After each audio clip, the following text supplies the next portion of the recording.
Hey, everybody, and welcome to your How to Manifest Love challenge. Now, during this challenge, I really want to take you deep and I want to take you through that as quickly as possible. I want to get to the depth as quickly as possible for you. And the biggest thing I want for you to take away from this is just how exploring who you are and exploring what you have been through, what you want from life, how all that really impacts how you manifest love. See, the biggest thing, and that's why I teach about love, the biggest thing that really changed my love life, changed my relationship with myself, changed the love that I brought in and was able to receive, that's going to be a big part of what we're talking about as well, is I went all in on me. I went all in on exploring the stories, exploring what was going on, getting into my magic and the things that were different about me without there feeling shame and guilt. And that's what I want you to do. During our time together, I want you to get your exploring head on. I want you to get your playful head on. I want you to get in the energy of really realizing who you are and the magic within you in the most quickest, playful, fun way possible. See, because here's the thing. There is no right or wrong way. One of the things that really transformed my life, really transformed my love life, was finally realizing and understanding that my differences and me feeling different and me thinking differently was actually my magic. And by you listening to this and really getting into the depth of it, I want you to understand those feelings of potentially just being a bit of an outsider, feeling a little bit different, feeling like there's just something more, but everyone else seems in this cycle of settling and just putting up with. But the reason that you haven't settled this far, the reason that you have been through, the things that you have been through are there for a reason. And you really get to have that magical love, a magical life that you truly desire. And it really starts with the inside of you. So before we get started today, I am going to try and keep these teachings as quick as possible for you and under 30 minutes. And the reason for that is I want to work with you. I also want you to understand the magic of working on yourself, and not in the way of the boring kind of ticking the psychology boxes, ticking this, or the depth of despair. This is about incorporating the magic of your past, your present, and your future. This is about you really understanding you are more than just this present moment and how you can harness the power within you to create the life you truly desire, to get the feelings you truly want to feel, and also have it with somebody you truly love and truly desire to be with, and they desire to be with you. So before we get started, let's just feel into this. Let's just relax into the moment and just take some deep breaths. See, as I walk you through this process and as I teach you through this process, I want you to really start understanding the difference between the feminine and the masculine energies. And by that, I mean the receiving energy of love is ultimately what I mean. See, the masculine is in the doing, it's in the understanding, it's in the exploring. Whereas the feminine is about the being. It's about the receiving of love. It's about ultimately getting to be the most authentic part of the authentic person, that you are, before the world told you all these stories about love. See, the reason that I am so passionate about love, I don't know if anyone listening to this is a movie fan or a program fan. I'm personally not. However, I do obviously watch films with the family. I have watched films back in the past and programs in the past. But when you look at love stories and you look at the way love is fed to us, it's fed in a way that there's always drama attached, or there's always got to be the chase. Have you seen that even in a Disney movie I was watching yesterday, which I'm not going to say in case I get in trouble? It was still the whole, no, I reject you and you come running to me. And this whole kind of depth of kind of despair. And if you look at stories around you, I got really triggered, which I won't go too much into. It was quite a few months back now by someone who doesn't teach love. They actually teach home education. And I won't say the person's name because it's their story and it's their journey that they're on. But they've been dating and they've been on this dating journey, and they started giving this advice that was kind of, you shouldn't introduce children, you shouldn't be doing this until X amount of time, and really putting a timeline on love. Here's the thing I want to get across to you, and we're going to talk more about this. We're going to get some examples. is there is no timeline to love. You set the timeline to love. You get to decide how quickly you bring in love and how slowly you bring in love, how quickly that love progresses into moving in together, getting engaged, whatever it is, because some of you won't want to get engaged. Some of you would secretly love to be married. Some of you, the idea of maybe right now someone living with you freaks you out. Maybe it's having children, whatever it is. Remember, it's your timeline. Quite often when we do timeline therapy, you can see how quickly other things that have evolved in your life and have sped up and how things have been slowed down. Right now, I can tell you are definitely slowing down your love life, and that isn't what we want. What we want you to be is the most healed, authentic, magical, luminative, if that's even the right word, version of yourself, so you can really step into the life and love you truly desire. Now, before we do that, we have to look at the past. And today, that is what this is about. So I know it's like, oh no, the past, that's awful, it's terrible, I don't want to look there.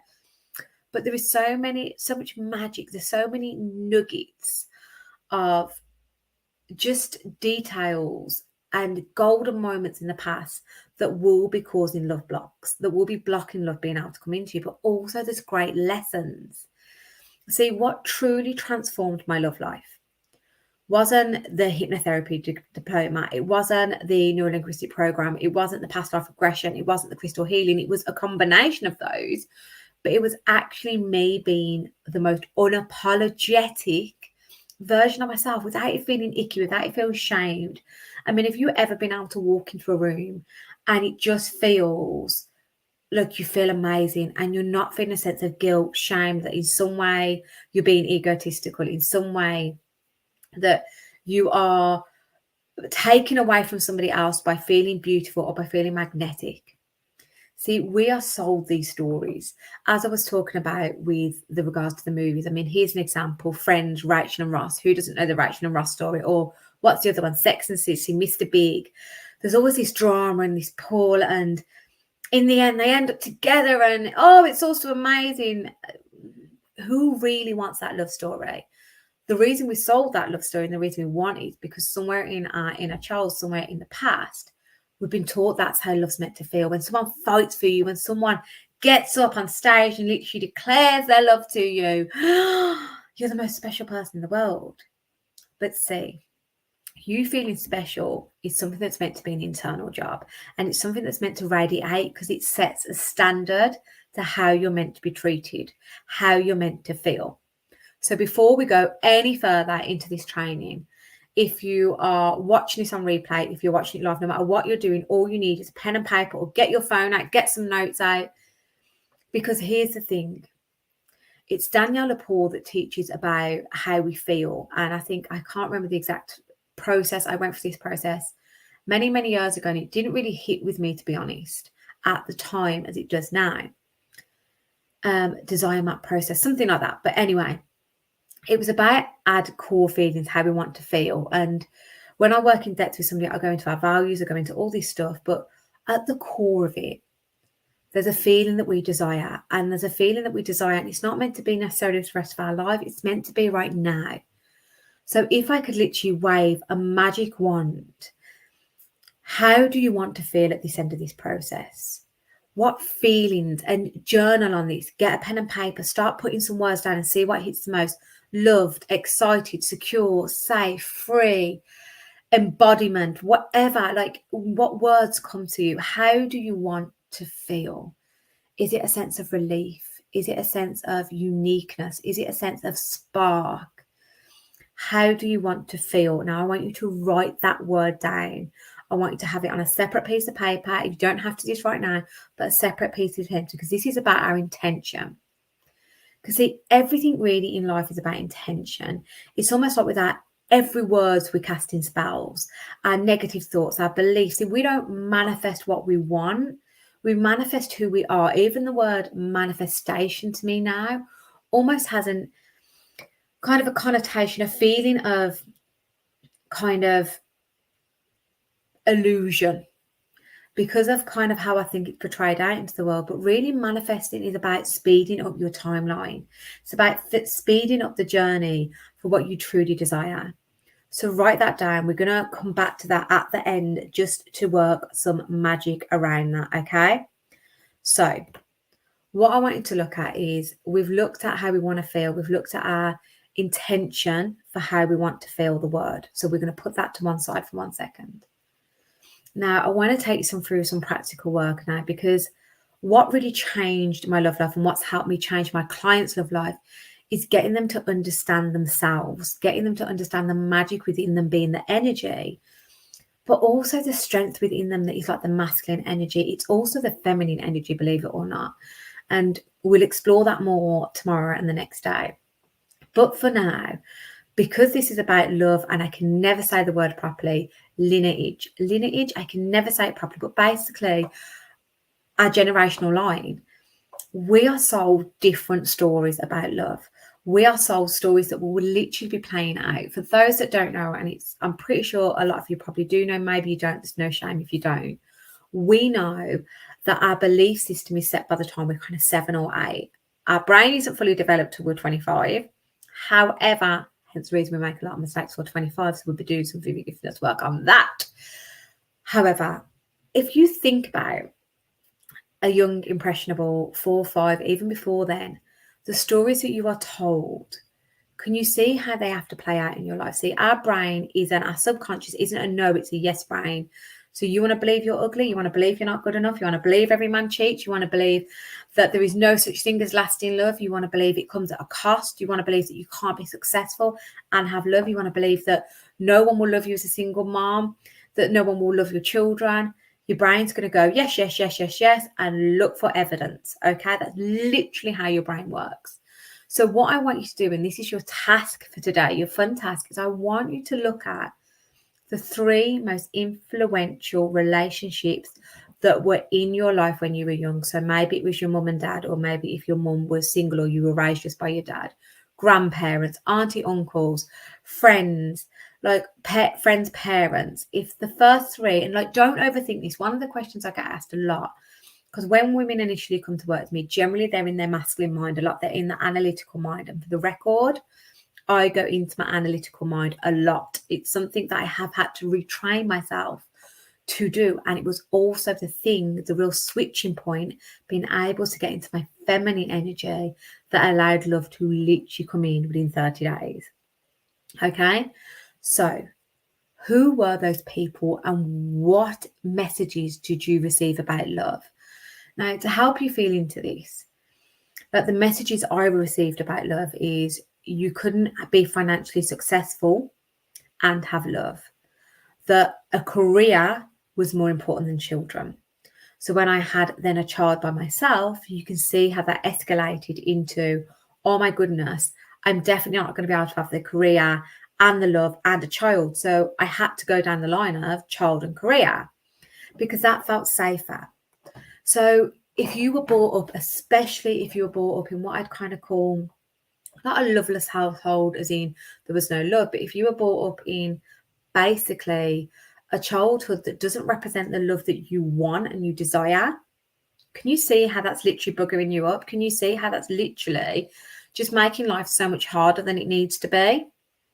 See, one of the things that I want you to come away from these days together is the magic is within inside you, and now it's literally rattling and shaking in there, just going, let me be free.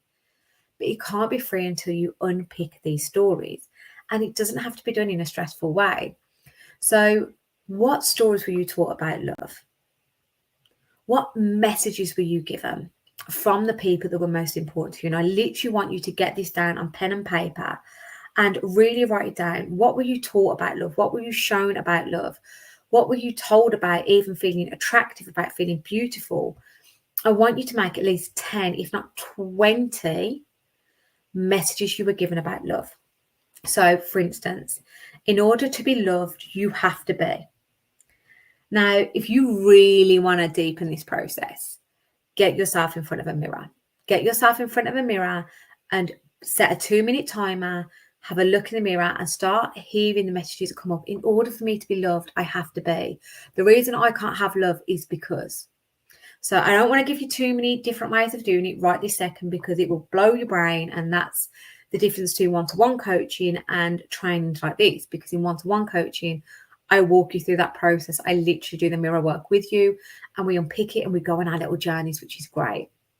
So for today, what messages were you given about love? And I want you to write them down because we're going to work on these tomorrow. If you are struggling, just go into your mind, think about, to feel, be loved, I need to be. And think about those 3 prominent relationships. What were the messages you were given about love? Was it safe to be loved? Was it safe to feel attractive? Could you be yourself in love? Did love mean arguments? Was there lots of arguments when you grew up? Does it mean that nothing was worth love? Was there cheating? Was there a lack of love? Did it mean that there was lots of struggles around money perhaps, but that we were really in love? Like perhaps your parents or the people you're talking about, your grandparents, your auntie and uncles, were so in love, they were so happy, yet they sacrificed in other ways. Because ultimately, it's not about sacrifice. Love isn't about sacrifice, and you are rewiring yourself. You are recoding yourself during this process to be able to receive love. So go away, do that work. Depending on where you are in this process with me, share it with me if you can. Let's unpick it together in this time that we've got together, whether that's on email, whether that's on Messenger, no matter whether that's on WhatsApp, whatever way we are doing it, let me know, because this gets to be an exciting process. So your word. Who wants a bit of woo-woo? Who is going to do a bit of woo-woo with me? Now, here's the thing. As a naturally very analytical person, naturally, if I'm honest, very glasses half empty, which I find is a lot of people in the area of love, is we have to rewire and we have to practice. So with that word, whenever I'm setting an intention, whenever I was going through the process of understanding how I wanted to feel, and I mean, here is even one example, safe to be loved. That was one that I have got in front of me. That is one of my most common feelings for women. It's safe to be loved. So love would be my word. Go and get some crystals. Go and get whatever it is to you. I personally go and get some crystals. I pop some in some water. And then I leave the word underneath the jar of water, and I set my intention that is how I want to feel. And I look for the world to show me the evidence that it's safe to do so. And every night I look at that jar with the water and the crystals with it underneath. I know that that's my intention. The water for me is the purity. It's to get rid of the negative energy. The crystals are because I love crystals. And for me, you get to believe what's right for you. And I just think, why not throw your all at it? Why not just go all in on you and being who you want to be and unleashing the magic? See, for me, if there's not magic, what is there? If there isn't joy and excitement and love, what else are the reasons? This gets to be you. This gets to be all of you. So wonderfully, I've kept this under 20 minutes and I can't wait for your feedback. I will see you tomorrow where we're going to be looking at the present. But for now, let's unpick the past. I just want to give you some small, quick wins where you get to actually see the love blocks that could be holding you back. I am sending you all so much love, and I will speak to you tomorrow. If not before, I'm sending you all lots